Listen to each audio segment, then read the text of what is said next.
I first want to acknowledge that homelessness is a problem in our town, and that I see a lot of people who are all here kind of about the same reason, wanting the city to do something about this. And the problem with this proposal is that it's not a solution. It's not even being presented as a solution, because it's obviously not. It's being presented as a deterrent. So I think it's important to note that deterrence has repeatedly and widely been shown to be ineffective at reducing crime. There's a huge amount of material on this topic. A meta-analysis that compiled the results of 116 studies on deterrence stated, quote, "There is such a mountain of evidence behind the conclusion that prison sentences do not reduce future crime that it should be considered settled fact in the field." If deterrence doesn't work on prisoners, a literally captive audience, then the idea that this would work here on a highly mobile population with little to nothing to lose by breaking laws is extremely doubtful. The U.S. Department of Justice's own website states, quote, "It is the certainty of being caught that deters a person from committing crime, not the fear of punishment or the severity of the punishment."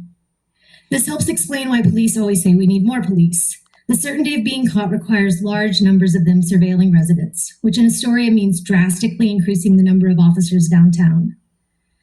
Besides wondering what this would cost, I have to ask, is this the kind of community we want? Our current police budget is already just under $4 million, over 20% of our total budget, and $1 million higher than the next highest department. Notably, it's 4.5 times higher than the Community Development Department's budget. So do we really want to spend 4.5 times more money policing our community than developing it? Every time the issue of homelessness is raised, we're told we can't afford to do anything about it. At the same time, we're told that we need to spend more money on police. That is something, and we're paying for it. The problem is there's no end in sight. We can indefinitely spend our limited funds on turning Astoria into a police state without getting any closer to a solution.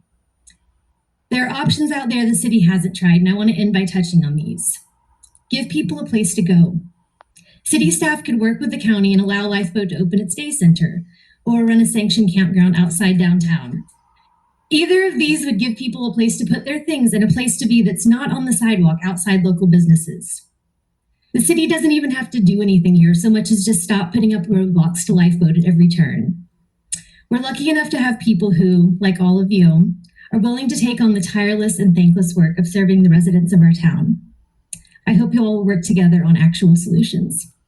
Thank you.